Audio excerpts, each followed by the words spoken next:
Kakatapos ko lang po mag-check up and I think it's important na i-share po sa inyo ito kasi baka mangyari po sa inyo. Nagkaroon po ako ng konting, yung tawag sa doktor is skin inflammation dito. Yan. Tapos tinanong ko yung doktor kung ano siya. Tapos, kasi sabi ko minsan meron, minsan wala. Tapos makate siya talaga. Sabi niya, meron talagang ganyan nangyayaring skin inflammation. So, dapat wag mo nang uminom ng milk, gatas, at saka wag kumain ng deep fry. Actually, hindi naman ako mahilig masyado sa deep fry.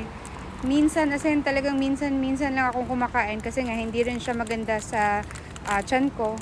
Kaya umiiwas ako talaga.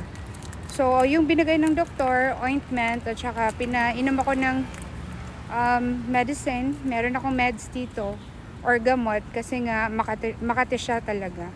So wala naman masyadong explanation, pero sabi niya mas mabuti na pinakita ko kasi ano siya, lumalaki siya eh.